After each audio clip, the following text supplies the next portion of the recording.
Assalamualaikum warahmatullahi wabarakatuh. Perkenalkan, nama saya Nora Zubaidi, NPM 200250104140. Pada kesempatan kali ini, saya akan menjelaskan tentang konsep sentral dogma dalam aspek biologi molekuler. Nah, kita awali dengan pengertian apa sih sentral dogma itu. Sentral dogma memiliki pengertian proses mengenai perubahan gen dari DNA menjadi RNA dan RNA menjadi protein. Sentral dogma menjelaskan bagaimana proses pembacaan materi genetik menjadi protein yang berperan di setiap tahap metabolisme di dalam tubuh suatu organisme. Nah, sentral dogma sendiri terdiri dari beberapa tahap. Yang pertama, tahap replikasi DNA, yang kedua transkripsi, dan yang terakhir ada translasi. Berikut diagram alir yang saya sematkan di atas mengenai proses sentral dogma pada biologi molekuler yang diawali dengan replikasi DNA dan proses transkripsi, dan yang terakhir ada proses translasi. Tahap yang pertama ada tahap replikasi DNA. Replikasi DNA memiliki pengertian yaitu proses perbanyakan atau penggandaan DNA untai ganda. Pada sel eukariotik, proses replikasi ini terjadi selama fase S, di mana fase S adalah fase di antara fase G1 dan G2 pada interfase. Dalam proses replikasi DNA, terdapat beberapa komponen penting yang kita butuhkan agar proses replikasi tersebut berjalan dengan lancar.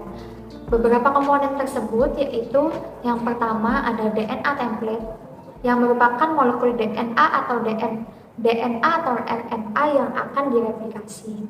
Yang kedua, ada molekul deoksiribonukleotida seperti DATP, DTTP, DCTP, dan DGTP. Yang ketiga, ada enzim DNA polimerase. Enzim tersebut merupakan enzim utama yang mengkatalisis proses polimerase nukleotida menjadi untaian DNA. Yang keempat, ada enzim primase. Enzim tersebut merupakan enzim yang mengkatalisis sintesis primer untuk memulai replikasi DNA. Yang kelima, ada enzim helikase yang berfungsi untuk membuka untaian ganda atau single strand. Yang keenam, ada protein SSB yang merupakan molekul protein yang membuat stabil untaian ganda yang terbuka. Yang terakhir adalah enzim DNA ligase, merupakan enzim yang berfungsi untuk menyambung fragmen DNA. Nah, dalam replikasi DNA terdiri dari beberapa tahap. Yang pertama ada denaturasi atau pemisahan untaian DNA itu. Yang kedua, inisiasi sintetis DNA. Yang ketiga, pemanjangan untaian DNA. Yang keempat, ligase fragmen-fragmen DNA. Dan yang terakhir adalah terminasi sintesis DNA.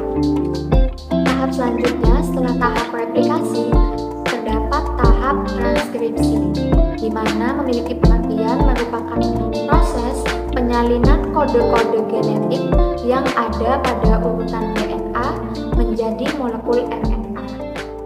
Dalam transkripsi ini merupakan proses yang mengawali ekspresi sifat-sifat genetik yang nantinya akan muncul sebagai fenomen. Proses transkripsi ini terjadi di dalam nukleus. Nah, mekanisme dalam proses transkripsi terdiri dari 3 tahap. Ada inisiasi, elongasi, dan terminasi. Inisiasi sendiri merupakan penempelan faktor transkripsi atau protein dan enzim polimerase 3 pada daerah promoter.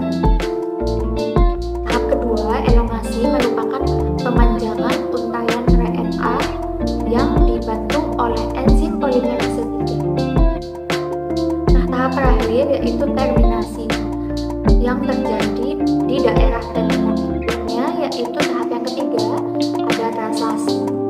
Translasi sendiri merupakan proses penerjemahan urutan nukleotida yang ada molekul mRNA menjadi rangkaian asam amino yang menyusun suatu polipeptida atau protein.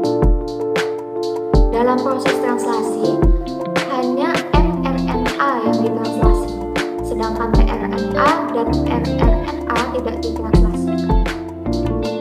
Translasi juga terdiri dari beberapa tahap. Yang pertama ada inisiasi, yaitu kodon inisiasinya adalah AU. Yang kedua elongasi, yaitu pemanjangan untaian polipeptida. Yang ketiga adalah terminasi, yaitu proses terakhir yang terjadi pada kodon UAA atau UAG atau UGA. Proses translasi sendiri ini terjadi di dalam ribosom. Selesai sudah penjelasan saya mengenai konsep central dogma dalam aspek biologi molekuler. Semoga apa yang saya sampaikan mudah dipahami dan bermanfaat bagi kita.